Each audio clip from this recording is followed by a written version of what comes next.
It's really showing all the avodah that you're doing so far, especially that little bit on Gemilas Chasadim and loving your fellow Jew, and even loving me when I am a drop late. I really appreciate that, but it means the avodah is working. Okay, let's jump into this and let's try to finish this little piece. We're in Hey. We're in piece letter Hey, still in the first essay of Shovavim, and we're on the paragraph that starts with Al Kigoin. Okay, the Al Kigoin.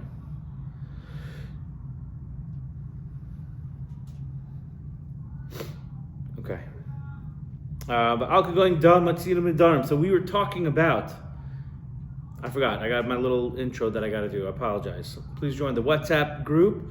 You can get that info from Jake. Also, if you or anyone you know is struggling with addiction, please reach out for professional help. It's good to learn, but you really need also to have access to professional help.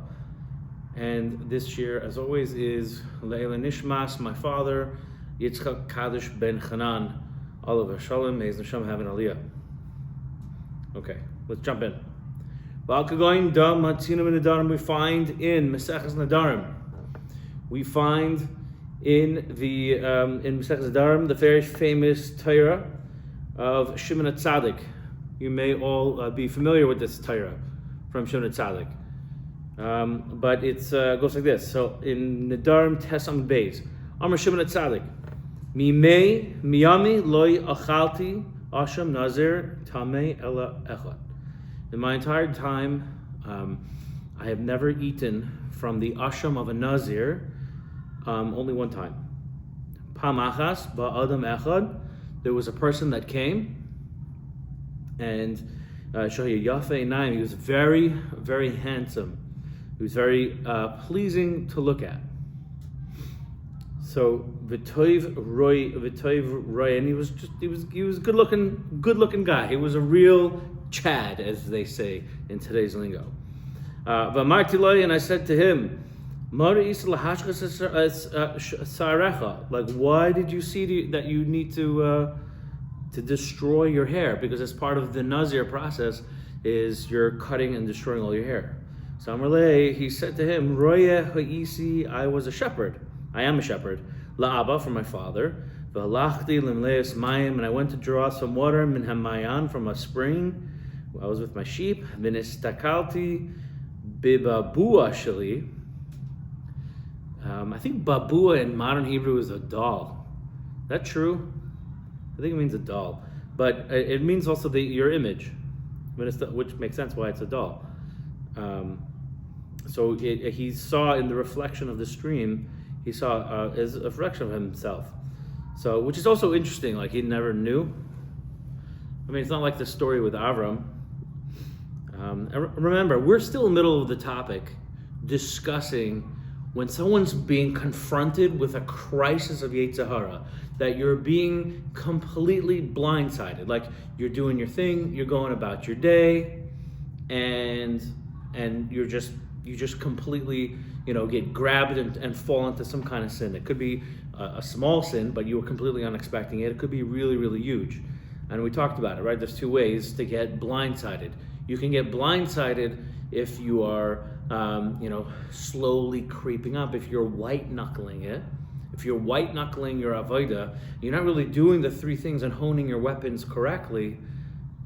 What can end up happening is that all of a sudden a big thing's going to come and you'll have no muscles, you'll have no way to battle. That's one way to get blindsided. Another way to get blindsided is like you're literally fine, you're doing what you're supposed to, everything's fine. But then the Yetzer Hara just comes at you like a bus when you're walking the street and you could have sworn you looked both ways and that bus just comes out of nowhere and smacks right into you. How do you deal with it? So it sounds like this is the story. Maybe this is the lens we don't often look at the story in, but this guy, for whatever reason, realizes, according to his level, that when he looked at his face in the stream, that was a blindsided moment. That was a moment where he wasn't expecting it, he was just doing his thing, working for his father, and then he says, we'll continue with the Lashon, Upachaz elai yitzri, and my Yetzer just grabbed me. And wanted to pull me out of the world. I want it to completely destroy me and pull me out of the world. So you might think, what's the big deal? You saw your reflection, you realize you look like Brad Pitt, and it's like, just get over yourself. Fine, I look good, move on. But that's the thing, this avodah is very particular and unique to you. The situation you're going through is you. And that's why, you can't compare the avodah that you're going through to the avodah that someone else is going through. You can't say, well, what I'm doing is not so bad. I'm not looking at anything really, really bad, not anything like rated X or anything like that. I'm just I'm watching movies with a rating that I know I shouldn't. I'm looking at, the news, and I'm, extra clicks on the articles that I know I shouldn't really be looking at and have nothing to do with my life. Right? That's your thing. So at least I'm not doing what that guy is doing. The stories about, the such and such going to Vegas, doing who knows what. I'm not doing that. Look at me. I'm so holy. I'm just dude, I'm reading my articles on politics. That's all I'm doing. I'm just looking at the images on the news sites that come up. It's not a big deal. That's the problem with comparing it, because your place in this world, your mission in this world, the mission statement, right, which is, is unique to every single person. What you need to be working on and what that person needs to be working on is different. You just can't judge. I mean, maybe we can say a particular act is worse than another particular act, but you can't really say that person is better than you or worse than you, because you don't know. There's just no way for you to know. So in this case, this guy, it's we might, in a very desensitized, numb, modern way, might be able to tell ourselves that what's the big deal? I just looked into into a reflection in the mirror, and kind of like the way my haircut looks, and I should be. That's fine. I'm fine. What's the big deal? I'm great. It's great. I'm going to do it for a mitzvah. If the better I look, the more kavod Torah I get. Right? Maybe that's not your avodah. But the Gemara over here is saying that this shepherd is treating this situation as if maybe today someone going to click on a bad website. We have to understand that. We can get lost in the details over here. But this kid, this holy yid, was just minding his own business, and the Yetzer Hara tried to, like he said, to take him out of this world. And Amarti Russia, and I told my Yetzer, Russia, why are you trying to? He was looking at his own reflection, and he was saying, why are you trying to be bigger? Why are you trying to be bigger in a world that ain't yours? And at the end of the day, that's really what's going on with all desire. All desire, we talked a little bit about this, but this is a very important piece. All desire, and that's why desire is so dangerous. All desire comes from the place of ego, where there's this part of you, the ego. I'm not going to go into a whole long psychotherapy schmooze, but we all kind of I get what the ego is. Essentially, it's like that. I would say that the closest way to describe it in Torah is that it's the nefesh of Bahamas. It's the part of the physical that is trying to survive, that wants things for itself, that feels like it can control the world around. And the ego's constantly driving, I want. And it's from that place, that sense of self, but it's really a sense of physical self. It's not your neshama, it's this physical self that demands things. It feels like it can feel, depending on the trauma or depending on its undisciplined nature, it could get into a place of, I feel like I am owed by the world, by people in the world, whatever it is. And I'm telling you now, the worst midah to have is a sense of entitlement, because from there everything falls to pieces. You are not owed anything. In fact, you owe everything. You owe life to your mother and your father. You owe existence to Hashem. You owe the ability to live in a normal community to the rest of the community that you are in. You owe direction and Torah to your Rebbe. You owe Hakar Satayv, like we saw. Moshe had a Hakar Satayv to like we're seeing now in the Parshias, right? He had a Hakar Satayv to the dust, so he wouldn't hit it with a stick. He had a karsatoiv to the water, so he wouldn't hit it with the stick, with his mata. He wouldn't hit it. It's like, why? What does the dust of the water do? It's like, no. Moshe Rabbeinu was teaching us. It's not even about the other thing. Like, the water is inanimate. The dust is inanimate. It doesn't feel anything. But what about you? Do you want to be the kind of person that's walking in this world entitled? I can do what I want. And I'm going to hit the dust even though I know the dust saved me. I'm going to hit the water even though I know the water saved me. Like, I'm going to be that kind of person that's entitled because I'm owed. Well, you owed nothing. Who owes you anything? No one owes you anything. And from that place of feeling owed, that's where desire brews and it builds. It's like, let's be honest for a second. Like, what did I ever do in my life that I come to think that I am owed literally a dime, a penny, anything, life? Hashem gave it to me completely. The Sha'ar B'tachon says that, truth be told, there is nothing that a person can do in this life, nothing that a person can do in this life that could ever pay back even a drop of what Hashem gave to you. It's impossible. Everything we have is a chesed. So it's not like we're trusting Hashem and doing mitzvahs to pay back what Hashem gave us, because there's no way to clean that bill. It's just not possible. All we can do is just be grateful. Be grateful to Kadosh Baruch Hu and trust Him, because truth be told, He made everything. He gave everything. That you're trusting not as a doing a favor back to Hashem. You're having betachon and living a life of Torah and mitzvahs and Torah avodah gemilas chasadim, not because it's going to change anything on Hashem's end of things. It's because Hashem gave you the opportunity to be here, and we gotta get out of this. If you ever listen to Dave Ramsey, he's like a money guy, finance guy. Anytime someone calls and says, "How you doing?" It's interesting to listen to. I mean, it's Christian. I'm not saying, but if you have financial troubles, he's an interesting guy to learn how to deal with finances.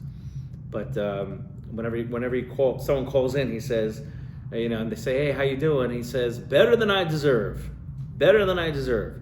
So I don't know if I go that far. I mean, you deserve whatever you deserve. Hashem already said it for you.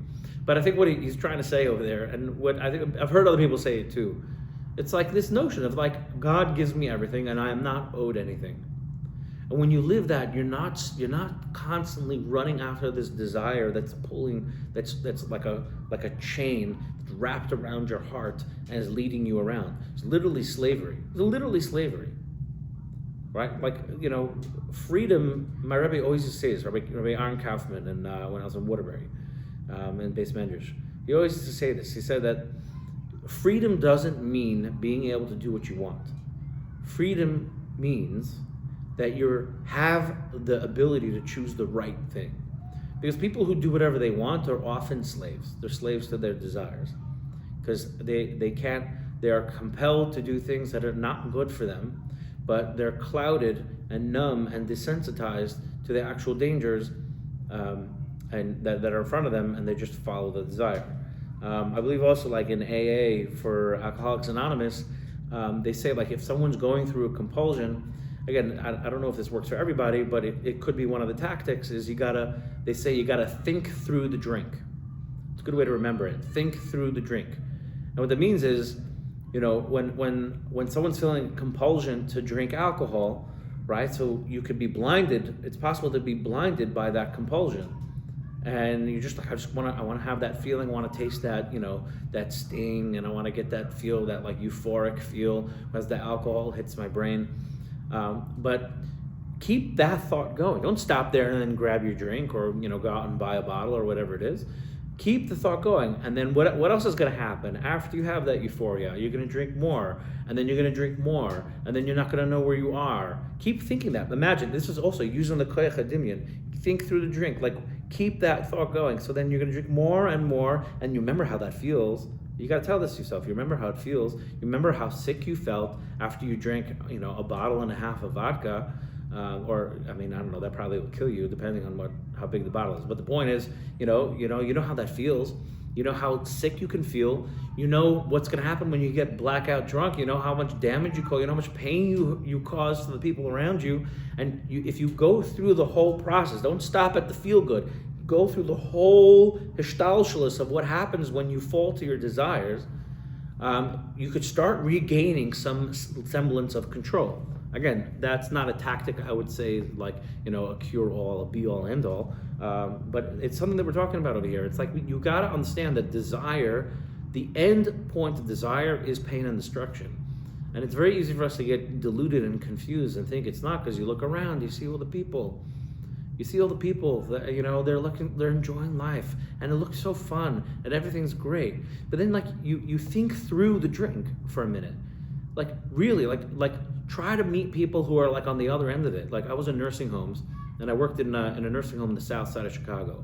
And we had a very interesting clientele. We had great people there, but we had residents in that facility who they were like the end of the story of someone who lived a life of drugs, sex, and rock and roll.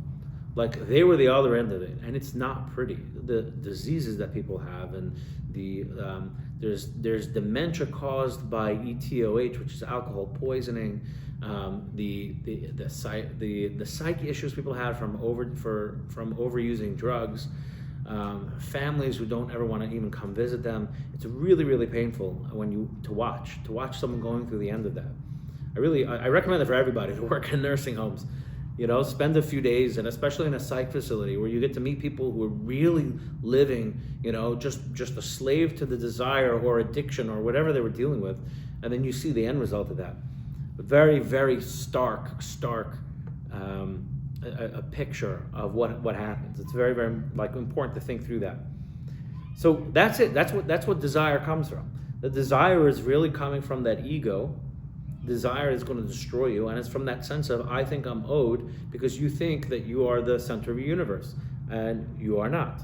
And that thought, for this shepherd, that thought was the most destructive thought. And the truth be told, nothing happened. He looked at a reflection, but he realized, he thought through the whole hishtalshelus of what happens if I start getting into my ego and I start, thinking that I'm handsome, I'm beautiful, I look really good, so now I'm owed something. So no, you're not.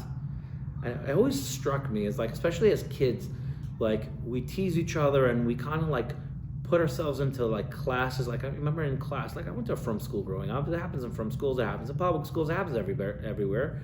Where, like, you're judged based on things that are completely out of your control. Like, the wealthier kids had the nicer things, so they were cool. And the poorer kids didn't have the name brand, so they were, like, not cool.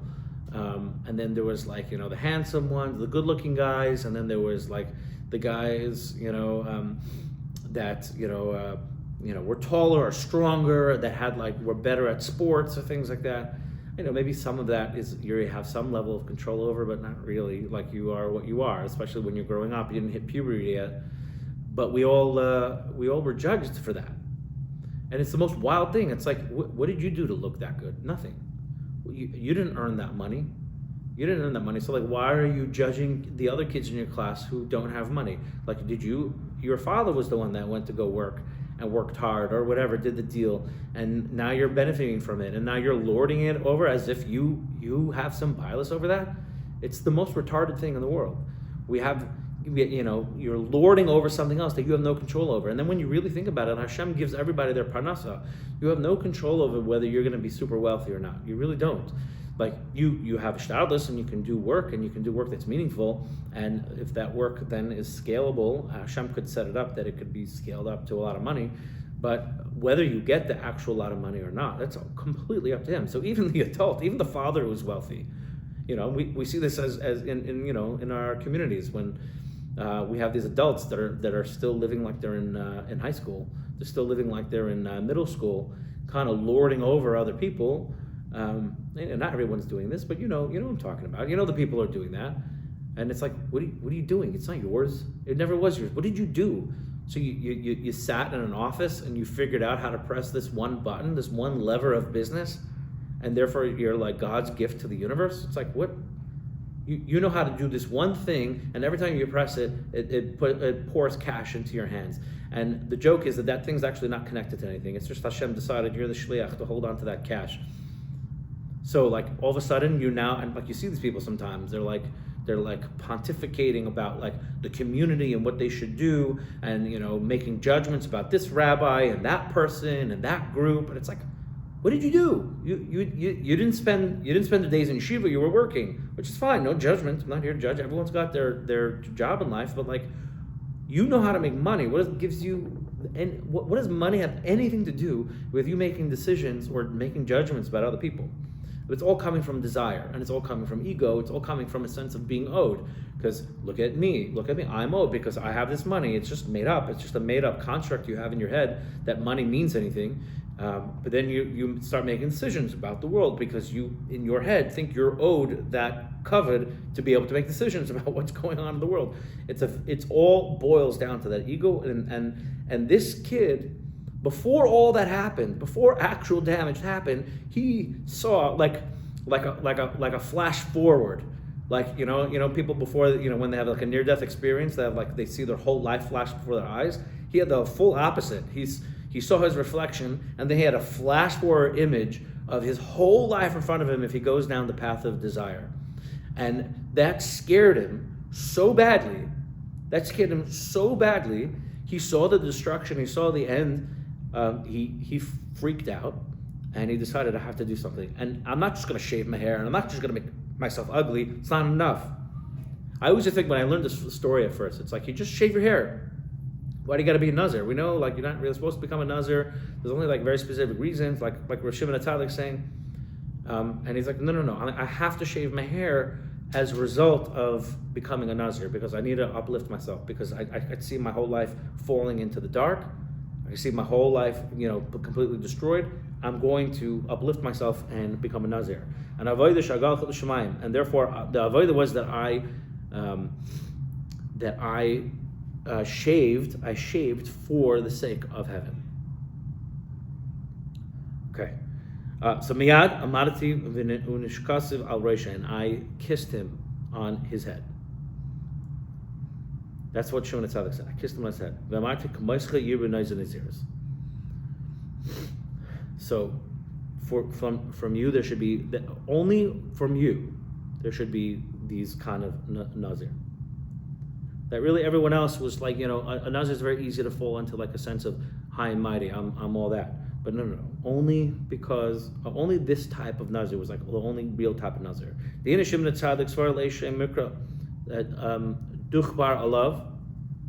There's a pasuk Shem Mikra Duchbar Alav that when the pasuk says that he in Vayikra, when it talks about the nazir, that he will atone or he'll clean for him from kapara duchbar alav asher chet ala nefesh, right? So a regular nazir, when he's done his whole process, he has to bring a carbon to get rid of the chet ala nefesh, the nazir nikr chayte, because the nazir is considered a chayte. Why? So why is it considered a chayte? Because the person really should be able to conduct himself according to the order and the way of Torah. And it's enough already what the Torah said is aser. Right? The initially is nazir. You don't need to be nazir. When you become a nazir, you're basically saying the Torah is not enough. I'm going to take the extra step. That's why you're like a sinner. It's like Hashem created the structure of Torah so that to live in and to live a perfect life within. So adding to that and saying, no, Hashem, you're wrong. I know better. I know what exactly I need to do. You're considered chayta. But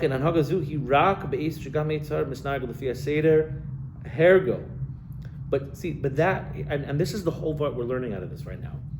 That, you're right. A person really shouldn't become a nazir if everything's going smoothly. Don't become a nazir. Right? And that's the right hanhaga. That's the right way to conduct yourself, but only during a time that the Yetzer Hara misnahag lefi seder hergo, that the Yetzer Hara is acting normally, and he's not grabbing you, and he's not blindsiding you and throwing you off the deep end. And he's just trying to seduce you with the regular taivas, the regular pressure we all feel, the regular day-to-day, like, I know I shouldn't look at that, I'm going to be careful. I know this, I'm going to be careful. I got to speak better to my kids, I got to speak better to my wife, the regular stuff. right? But this kid, he had that flash forward experience, and he saw that his whole life would end and be destroyed, this world and the next world. He's not just, the Yetzer Hara is not just seducing him on this little thing. No, the Yetzer Hara, because in that flash forward, he saw the whole trajectory of his whole entire life coming up in front of him, and he saw that the Yetzer Hara is just going to flip the whole plate on its face, and he would destroy me. That's what this boy was saying. He's going to destroy me in both worlds, because at the end of the day, and again, I saw it in the nursing homes. You see it in the news. You all know what I'm talking about. The villain, the Russia, he might have a few moments of pleasure in this world, but he's not just losing the next world, and he's not just losing Olam Haba, but their world here in Olam Hazeh is decrepit and depraved and terrible and full of pain and sorrow and suffering. You're losing both worlds. You're not just losing the next world, you're losing both worlds. And therefore, when you're grabbed by that, in that like epiphany, that vision that this guy had, when you're grabbed by that knowledge, it's not enough. It's not enough. You won't be able to win. You won't be able to be victorious over this Yetzer Hara unless you go like to the utmost extreme. You have to completely remove yourself, separate yourself from all pleasures of this world. And therefore, it's not enough to just shave your head, right? A lot of people, and I'm gonna try this back. Maybe I'm gonna get a little too deep on this one, but maybe a little too cutting. But we have to hear it. The computers and phones are literally doorways that are open. They're not locked. They're doorways to the worst, most depraved brothels that exist in the world. We have to understand that, and we have to look at it that way. We have to self-impose extreme locks. And yes, it's very frustrating, especially if you're in business and you need to use the internet in all different kinds of ways, in healthy ways. And when you put filters on your computers, it actually gums it up. It makes it difficult to navigate I'm going to admit it. It makes it very difficult to navigate the internet when you have a filter on it, because there's some things you just can't get to. And then you have to call the guy and you're like, I need you to release this website, but then make sure the images are blocked. And it's a whole ASIC and it's a whole Avaida, and it can upset things. And I know people in business that just said, forget it. I'm not doing the smartphones. I'm just getting a flip phone. They're very, very holy for it, and it's annoying. It's very annoying. They don't have WhatsApp on their phone, and WhatsApp is like the way we all communicate. It's like the way Klal Yisrael communicates. It's through WhatsApp, and they just don't have it. Too bad. I don't know what to tell you.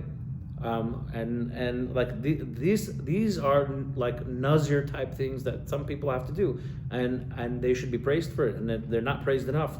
Often they're like, oh, that's really sweet of you, like a goody two shoes. But no, they're not praised enough for doing that, because it's a real impediment to kind of day-to-day life in our modern world, in our technological world. But they know they've had the flash forward. So even if you're not ready to do that, I'm sorry, get a filter on your computer and on your phones. There should not be a device in your home that is unsneas, I call it. Like, tznius is not just on the body, it's on the home. Your computer needs to be tznius, and tznius means having a filter on it. Is the filter going to protect you from everything? No, but it's at least the beginning. It's a start. And if you, to be honest, from what we're learning, if you particularly have an issue in this area and it's related to internet, I don't know. I would say, I'm not telling you what to do, but maybe just don't have a computer. Oh, yeah, I can't do business. Okay. Shabbat says that you'll be taken care of. And Shabbat doesn't say that your hishtadlus has to include putting yourself in a matzav where your whole life will be blown up and you'll leave a debris field that affects everyone around you. That's not what the Shabbat says. Shabbat says you got to do hishtadlus so that you can work on yourself in this world, right? There's only two reasons why we do hishtadlus. We do hishtadlus so that we don't get bored and we don't end up doing Averis. And the other reason why we do Shtadlis is because Hashem gives us a Torah to live in the world, and our Shtadlis is an opportunity to live that out and act out in the world and fight that battle of how to do business correctly, how to interact with people correctly, etc. That's the only reason for Shtadlis. And if you're using a tool that I need for business, you're using a computer that you need for business, and that computer is gonna take you down through a whirlpool of doom, then get rid of the computer. That's not called Shtadlis anymore. That's called you trying to outsmart yourself and you being a fool at the end of the day, feeding the wrong wolf, as they say. I don't know what to tell you. Like, if you feel it, I'm not a Makubal, I'm not a Rebbe, I'm not a Rav, but if you had an issue and you were getting behind your firewalls or your filters, and you decided, you know what, I'm going to be like that kid in the Gemara, and I'm going to become a Nazir, and you decide, you know, I'm just not going to have a computer. I'm just not going to do it. And my business might freak out. Like maybe you'll have just your computer at your office that's like you're in the cubicle and everyone can see it, and that's fine because everyone's watching you on the computer. But like we don't have a computer at home. That's it. And yeah, it's gonna be very frustrating for everybody, and you might think that you're gonna lose business, but I really believe Akash Baruch will give you a bracha. You'll see there'll be siman bracha for you, because that's you being like this kid, where the Yetzer Hara is gonna destroy you. So you've got to go extreme sometimes. You should also be learning. You should also be davening. You should be doing all this. Speak to a Rav before you do things like this. But I'm really at the point, like, if you are mamish lost, if you're mamish stuck, just do it. And even if it's for like a month, do it. Do it for a month. I did that with alcohol once. I was like getting nervous that maybe I'm an alcoholic. And I said, you know what, I'm just, for 1 month, I don't care what's happening in my life, I'm not drinking any alcohol. Just to see if, I just wanted to know if I was addicted. Because unfortunately in our community, like, alcohol is very, very present and very prevalent. And it's everywhere. And it's actually funny. The second I said that, the second I made like a Kabbalah to myself, just for 30 days, not to drink any alcohol at all, like literally grape juice for Kiddush, like nothing. What ended up happening was, like, that week someone had like this massive Kiddush and they had all this great alcohol out there, and then and I held myself. I didn't know alcohol. And then, you know, my other friend bought like a really nice bottle of scotch, and I was like, that's it, no alcohol for 30 days. And Baruch Hashem, I was able to do it for 30 days. But it's funny, I'm thinking now, like, I remember reading about alcoholics, that's what I just described to you is actually a trick that alcoholics use sometimes, where they're like, see, I could do it for 30 days, it means not alcoholic, and then after 30 days is up, you drink yourself to oblivion. So yes, I didn't do that after 30 days. I was just like, you know, every now and again I go on this alcohol fast. I'm actually thinking of giving it up completely. Even though I don't think, like, I don't think I'm an alcoholic, but I'm really losing the thread on how valuable alcohol is. I don't really think it's that valuable. Like for Kiddush, maybe wine, unless someone is an alcoholic, then don't have even wine then. But I'm saying if you're not an alcoholic, like, I really don't see, outside of like doing a mitzvah, I don't really see the point of alcohol. And I don't know, I'm not 100% there yet, but I don't know, maybe that's my avodah for this Shovavim. Anyway, so sorry I went a little bit off the rails, but I think these are important discussions to have. Give up the computer, throw it out. Give up alcohol. Like, people are going to think you're weird. It's like, you know, at shul, everyone comes over to you with that bourbon. It's like, why? Like, who cares? Like, it's bourbon. It's like, I don't know, you know, I don't know. Whatever. I'm getting too lost on this. So Shimon HaTzadik admitted on this that this is the way to be a Nazir in Yisrael. She said, Ratzon Hashem. This is the real Ratzon Hashem. In a regular situation, don't become a Nazir. You're going to be considered a sinner. But in this way, this is what it means to be a Nazir. Ki oz ein eitza acheres rak mesiras nefesh. Because when you're in that situation, when you're grabbed by that situation, there is no other way than mesiras nefesh. Leheshiv milchama sha'ara, to wage war at the gates. Wage war at the gates, because the Yetzer Hara is hiding at the gates. It's one thing if you're going out to war, the regular job, out to war, out in the field, in the jungle. But we talked about it. You know, we, especially now with technology, we've figured out how to bring the enemy into your community, into your home, into your chadri chadarim. And it's good for a person to make it normal that he has Torah and he's davening.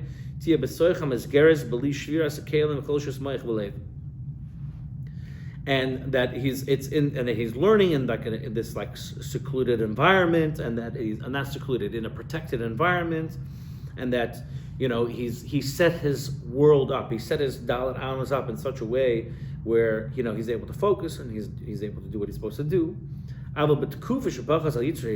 But in a situation where the Yetzer just comes in and smashes it anyway, like even your best laid plans, right? The Yetzer Hara can find a way in and completely blindside you. You need to learn and to daven with all your strength, more than what you even have. More than your strength, not with all your strength. That's not enough. Don't daven and learn with all your strength. That's just not enough. You need to daven and learn with strength you don't even have. That your mama's screaming to the heavens and to the earth for mercy. To save me, right, from this terrible, terrible pain. That you got to scream to everywhere, and you have to really get yourself into that focused matziv. We saw in Kedushin Rabbi Amram. So that was the famous story. I'm going to pull it up very quickly. Rabbi Amram. There's a terrifying fire within me, within Amram. What's this fire? What's the story? That there was the famous story of Rav Amram Chasida, and apparently there was some situation where they had, like, someone in the community had saved a bunch of girls that were taken captive, and these girls were I'm looking up what exactly happened. What's the story?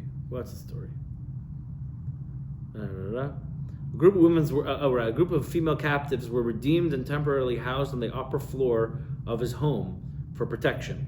Now, Rav Amram obviously was the Gadol Dor. That's why they felt in the entire community that's probably in his home where they would be the most safe from people.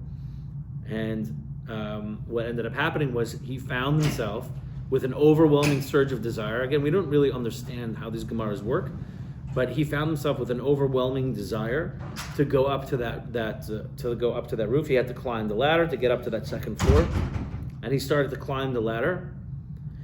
And he realized he caught himself as he was on this ladder, and he screamed out, "Fire! There's a fire!"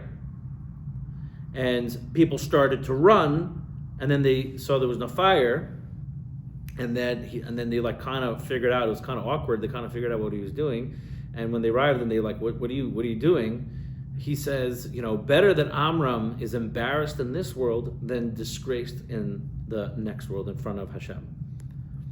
And that's what we're talking about. That again, it's hard to judge, the tzaddik Amram Chasida, and how he was able to get up the ladder. Like for a lot of us, it's like, if we were in a situation, it would be embarrassing even to get out to the ladder. But whatever the case is, at least the lesson for us is that he was grabbed by a crazy, crazy desire. And we talked about this yesterday. When you're in that situation, simple tricks don't work. See, he had to set it up in such a way that he would be completely embarrassed in this world, because that was the only thing that would have stopped him from actually going up when he screamed. And he made that was like a fire, so everyone comes running. This is what we see in the Chazal in Vayikra Rabbah, Chaf Hey. What are we talking about in regards to about tshuva? So im lamadaf echad, right? So what does it mean? This person who's doing tshuva, right? In this way, So im lamadaf echad. If you're only able to learn one page, yomad beis dafim. And like this is what we talked about. Like when originally he said that you got to learn for 5 hours straight. That 5 hours, right, may not be the same. It's just it's more of a concept. This 5 hours, that Bachram in yeshiva can learn for 5 hours, and even for Bachram, it's like usually your seder is like 4 hours. It depends on yeshiva and depends how you structure which yeshiva and how they structure it. But 5 hours is a stretch for a yeshiva guy. I'm talking about 5 hours in a row, like not 5 hours spread over a whole day. 5 hours in a consecutive 5 hours. So, but the point is for us is, we talked the other day about like just 5 minutes, 15 minutes of just like flow state learning. So if you normally are able to do one daf, push yourself to do 2 dafim. Yes, it's hard, it's annoying, but those are the things you need to do, right? So, and it sounds like he's going back, like the original weapons of Torah, Avodah, Gemilas, Chasadim are still useful over here, but not just learning it regularly, not just if, your 5 minutes is your regular. He's like, no, push it to 10 minutes. If your 15 minutes is the regular, push it to half an hour. And then the davening as well. Like if you are normally like emotional, like go to a private place, go to your car and just scream. Like, I mean, people don't often experience this, but Breslau is very into it. And when I learned this, and how to do this, like there is something so beautiful, relieving when you're in a car and you have a problem and you just start screaming. And you could start off by screaming at Hashem. Like if you feel angry at Hashem, get into your car, no one can hear you, and scream at Hashem. And just get those thoughts out. I know it sounds like maybe blasphemous to scream at Hashem, but don't worry, Hashem can take it. You just need to talk to him. And get all that emotion out. Don't tell yourself this is how I daven. I'm not going to express myself. I'm not going to get too emotional. No, go the extra mile because you're in a matzav right now. You're trying to get, especially during Shovavim. This is the time right now. HaKadosh Baruch Hu brought all of you who are listening right now. He brought all of you here right now to hear me ramble on and on for a reason. And we might as well. Like we're here. So tomorrow, tonight, later, go into your car and scream at Hashem, or scream with Hashem, or beg Hashem. Whatever's going on in your particular life, like we're all gonna die at some point. Every one of us. Like, why are we living the relationship with Hashem according to what other people want us to live? Let's live the relationship with Hashem that Hashem wants us to live with Him. It's just me. It's at the end of the day, it's me and Hashem. It's nobody else.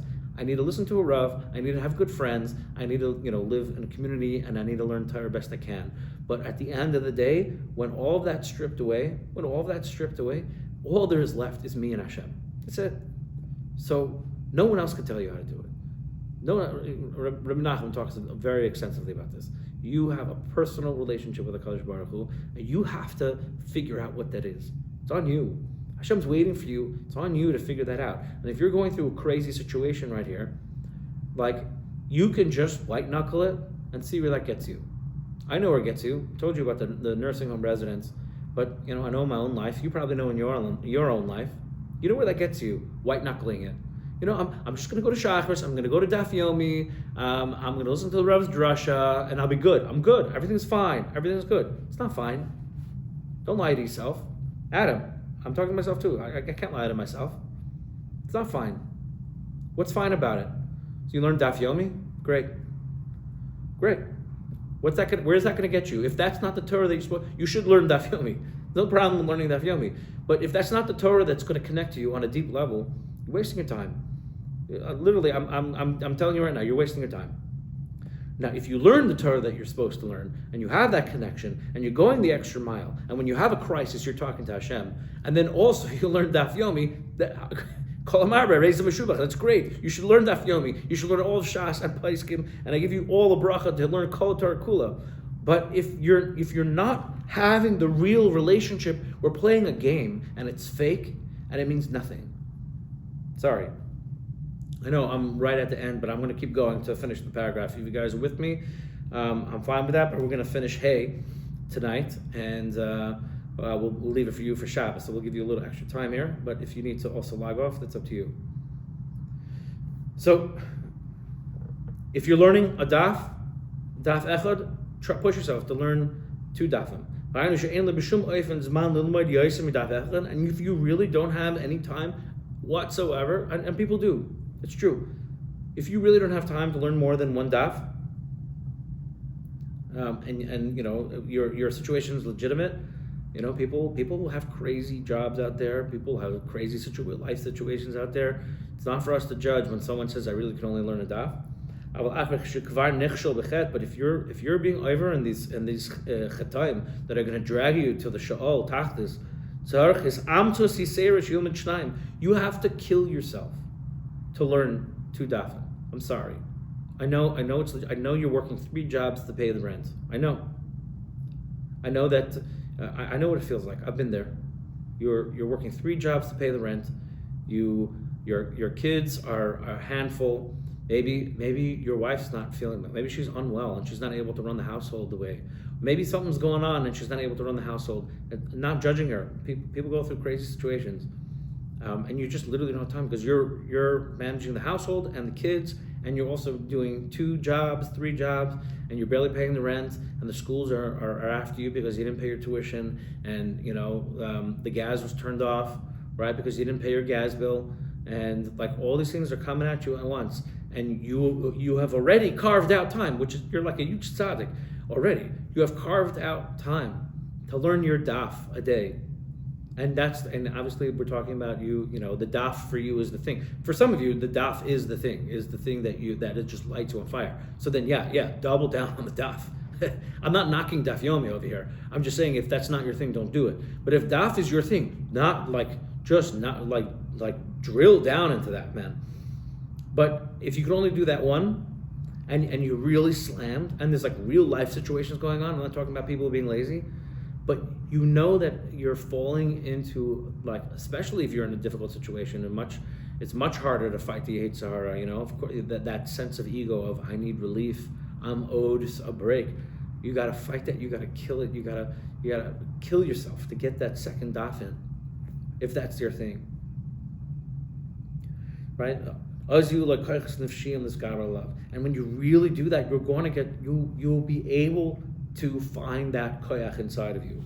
And I know we're going off the reservation a little bit, but it's important. There's there's a famous Navy SEAL named David Goggins, who's like an ultra marathon runner. He'll run like 250-mile marathons. And he explained that, like, how does he push himself to do it? It's like crazy. Like, to run 250 miles in one marathon, it's like he runs for like 3 days straight or something like that. Like crazy stuff. So how do you push yourself? He said something very interesting. He said the brain has a governor. So on a car, there's something called a governor on the fuel line, which when you hit the gas, however fast the car goes, it doesn't let all the gas shoot into the engine because you could blow the engine up. So there's something called a governor that controls how the gas gets into the engine. If I'm not explaining the mechanics right, I apologize because I don't really know that much. I'm a white Jewish boy from New York. I have no idea how cars work, so forgive me. But the governor basically prevents like too much to flood the engine. So we have that in our brains, in our minds as well. There's a governor that when we think we've maxed out our energy, we have to know we've only gotten to 40%. There's 60% still left in the tank.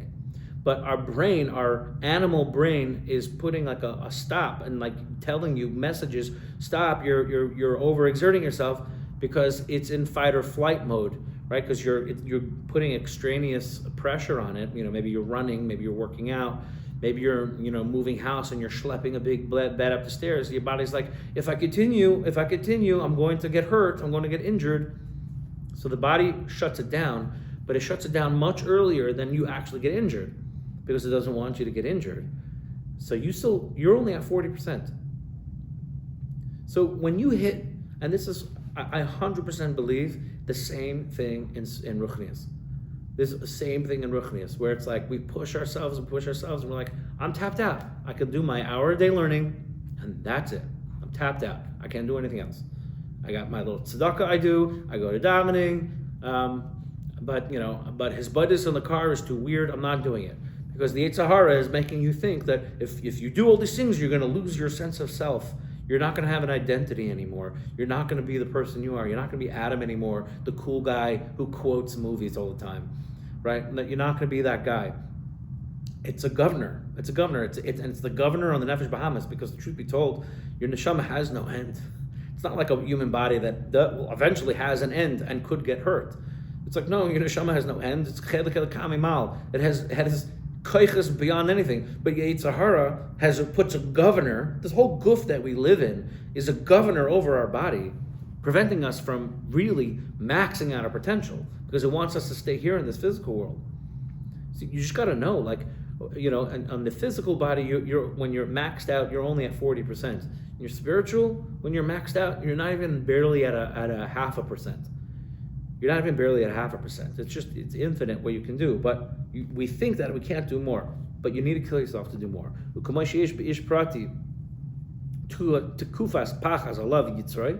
And just like in a person who's in a particular situation where the Yetzer Hara is just going to grab him and destroy him,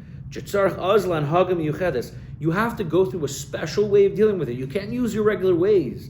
You can't use your regular strategies. Lius Nazir, you have to become a Nazir. Lahazar Hashem ba'oifen kitsuni beis taf vav taf. I forgot what that meant. It was an interesting ba'oifen kitsuni. Yeah, here we go. B'toikif yoiser. B'toikif yoiser. Apparently, it's common in Nesivos Shalom to use this Rosh Davis. But you gotta push yourself into extreme intensity, because that's the only way you're gonna get out of it. And now he's gonna take it somewhere crazy. So for those of you those of you still with me, he's taking this somewhere crazy. We're not just talking about an individual here now. Whose zaman shepachas al kol ha'olam Yetzer Hara shemala aretz zima rachman al-litzan. There are situations where the whole world is dragged into crisis. Does that not sound familiar? The whole world is dragged into a crisis of zima, of shtufe zima. And we talked about Mitzrayim being shtufe zima. And actually, I thought of something the other day. What is shtufe zima? It's like male, znus, and male, begam bris, and male, all the inappropriate stuff, right? And we all kind of take it as a given, but then you read a history book about ancient Egypt, and it's it's not really, it doesn't seem like it. Everything was beautiful art, and they had hieroglyphics, and they were an advanced civilization, and I'm sure there was bad stuff going on there, but I don't really get a sense shtufe zima when you read not a regular history book, archaeology, looking into the ancient practices of the Egyptians. It's weird, it's avodah zara. I'm not justifying any of it, but it's not necessarily what I would call shtufe zima. But no, we got to take. And then I realized the Vart we talked about desire.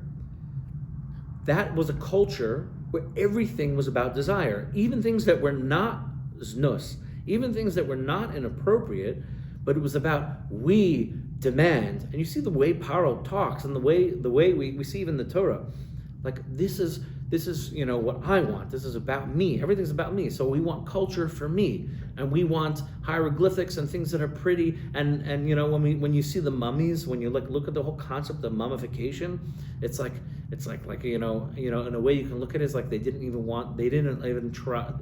didn't want to even die, or to allow themselves to die, that they would be preserved.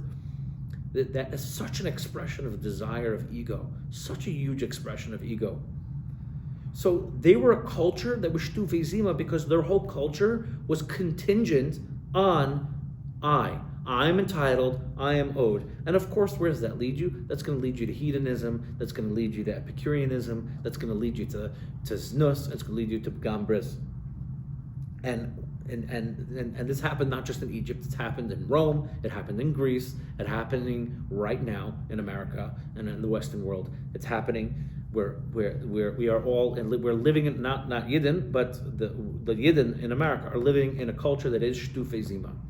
Shtufe zima with this pshat. Not everyone's running around and doing bad things, but there is a very high sense of entitlement, of me, of I am owed, and that always leads down this same dark path.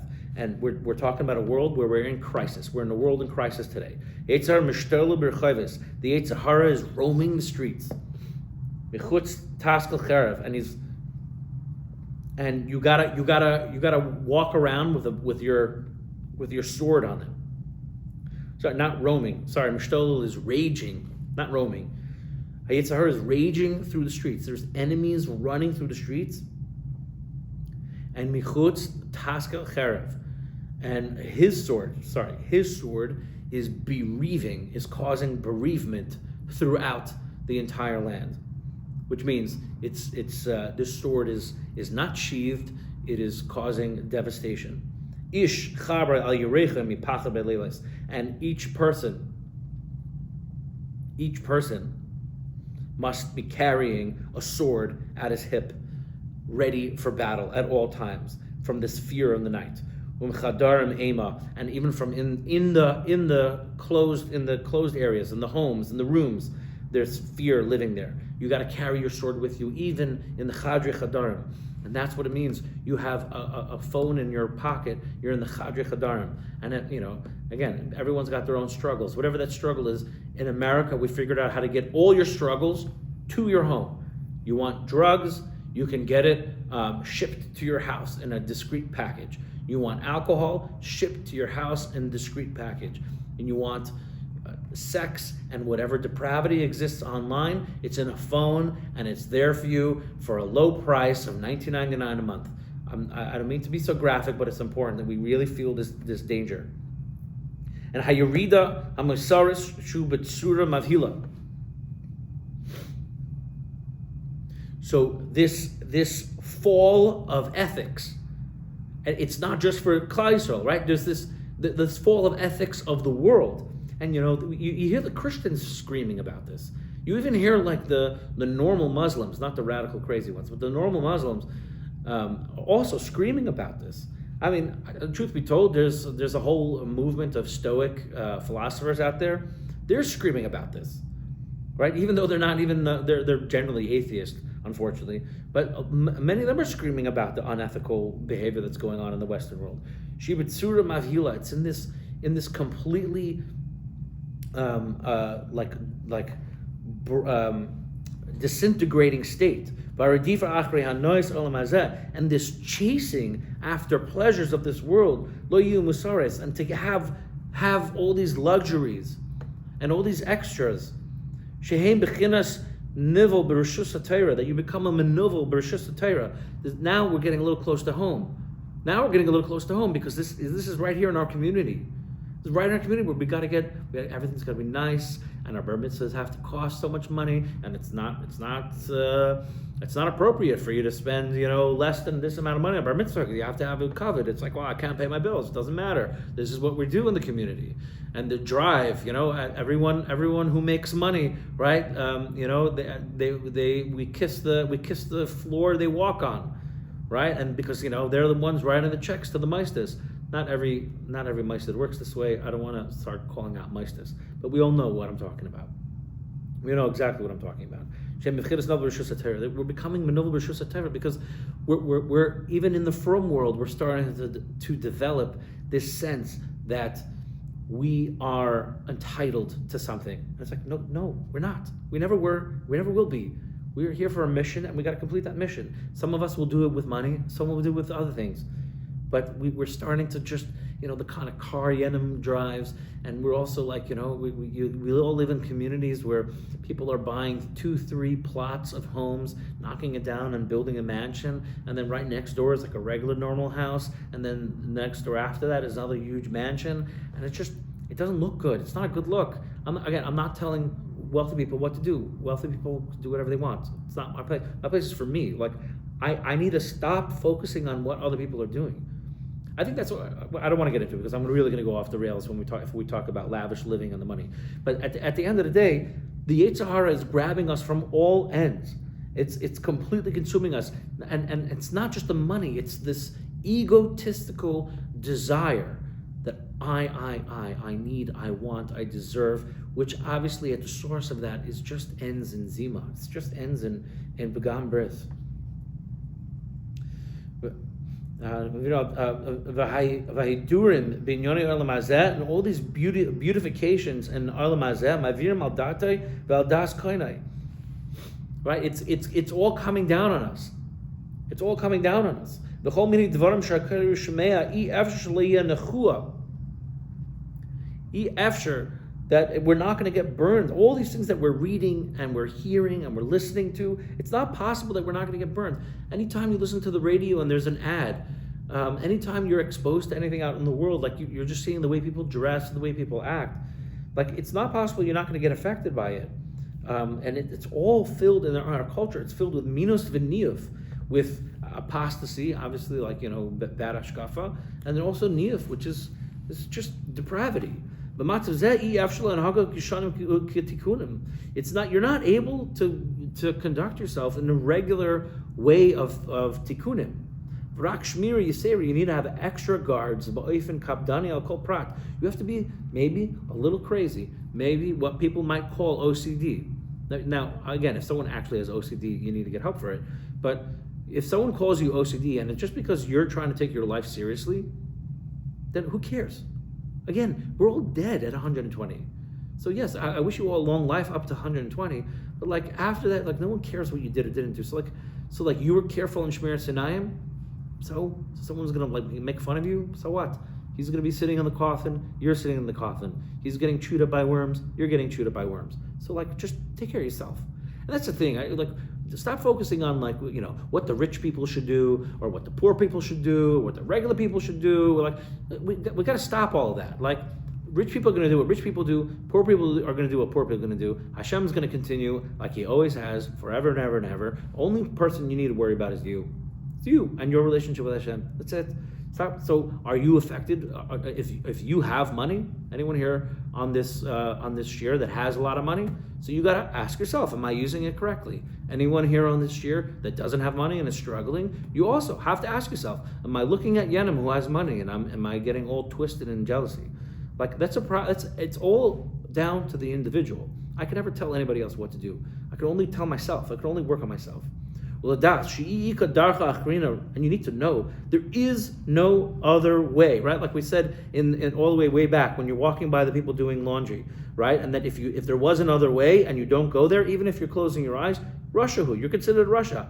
Even though you like covered over your eyes from seeing anything bad. You need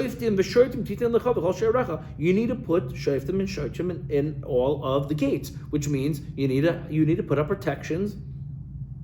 And you need to put up watches and guards in front of anything that you can get exposed to. And that also means in your own hearts, it's like, is this something that I should be reading right now? Is this a book that I should be reading right now? Is this an article, like even if it's some silly news article, and then you get into the whole addictive news thing, and then from the news addiction, you're reading other articles, and then before you know it, you're in a rabbit hole on the internet, and we all know where that leads. So him shari aguf k'moy einayim. So what is the shoiftim and shoichim? Those are the gates of your body, like your eyes and your ears and your mouth. You need to curate your own reality. Reality is just pumping garbage at you a billion miles a second. They have some study. I think they have some study that says that like an average person sees like some crazy number, like 40,000 ads for something a day. It's like, and ads could be anything. It could be like, the brand of your clothing you see someone wear. It could be the car with the whatever the car symbol on it, Cadillac driving by or Bentley or whatever it is. Right, ads, in shops, ads in just items around your house. There's constantly ads, things bombarding you constantly, and you need to curate your reality. You need to say, this is what I'm going to let myself be exposed to, and this is what I'm not going to let myself be exposed to. It's literally like when you're on a diet and you only eat healthy food. Like, I'm not going to eat junk. I'm just not going to do it, But for some reason, it's okay to let yourself be exposed to like anything in written or heard, any sound on audio or any visual experience, and we don't have to go on a diet there. Doesn't make any sense. So let al kol mash nechas v'al kol mash yetzu k'mash amar reish mem mem. So I have all these typed out, like who these people are.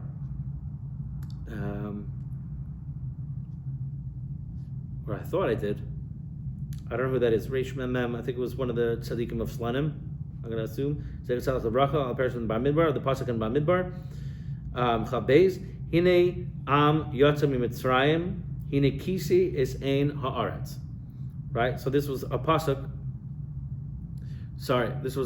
Behold, the people has come out of Mitzrayim. Behold, it has covered the face of the land, right? But it doesn't mean that. It says the actual literal words is kisei es ein haaretz. It says covered the eye of the land. So obviously it could be like this nation is coming out and spreading forth, but it could also mean something else. Kol koichem shel Balak uBilam. This was the story with Bilam who was trying to like attack us. What Balak and Bilam were trying to say or trying to do,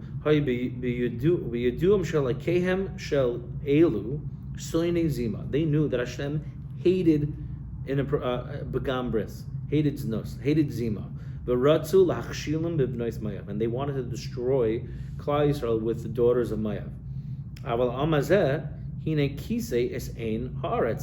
Not that they were spread and covered the land, but that they were covering the eye of the land. That they were right. What do we know? One of the brachas that Klal Yisrael got was shaloi laharim ayin lahabit b'mkoyim sasurim. They set up their tents in such a way, right, that you couldn't look into your neighbor's tent and see what's going on there. Like they were careful not to look where they shouldn't. They were curating their reality. And as long as they were doing that, the Yitzhara couldn't touch them. And Balak and Bilam were trying to figure this out, because when Bilam's curses didn't work, they realized this is what's happening. And obviously they figured it out. Like they got Zima into the camp, and with the whole Maisa, they were able to break through that. But how special, how precious and special in the eyes of Hashem, that in a situation of crisis in Klal Yisrael, where we're being bombarded with Zima, that you have a student who's seriously working on himself to protect his eyes in emes, not just performatively, but be'emes. He's really doing it because he really cares about his soul, and not just a bachar. All of you, we're all bacharim over here right now. And from everything that the world is trying to engulf him and inflame him and chase after him, he runs away. And with his whole heart, he's disgusted by all these expectations, to have pleasure from like someone who is a behema, or from these lives of behemoths and of physicality. And that bacher and you who are careful, even in a matzav of crazy crisis, you are careful to, when you're walking in the street, you conduct yourself with holiness, l'shem shemayim. That's the battle. This is really we talked about the battle of the soldier in the jungle, where he's just he's got his blade, he's got his weapon, he's got his mission, but the war is no longer. You got to get into the head. You're the soldier. You're the bacher. You're fighting. You're not in the jungle anymore. You're in your own home. You're in your own home. You're walking your own streets. You're in your own shuls. You're in your own schools. You're in your own jobs. You're living a regular life, but you're still being bombarded by the chaos, bombarded by the zima. And we gotta go the extra mile. And like, my heart's breaking for myself reading this, because I know I'm not going the extra mile. I know that I'm not. I know that there's more I can do. And I know it sounds like what every rabbi says. I'm talking to myself when I say this. I would be embarrassed. I would be absolutely embarrassed to stand before Hashem today with what I've been doing in my life. And the schus of this limud, and the schus of this man of Shovavim, and the work that we're all doing, may we all find a place where we can push ourselves a little harder, so that when we stand before the Melech Malchei Amlachim, we can at least say we did our best. We killed ourselves for Kvayt Shemayim. Have a wonderful, wonderful, wonderful evening. Thanks for your time. I know it went over. Shkoyach.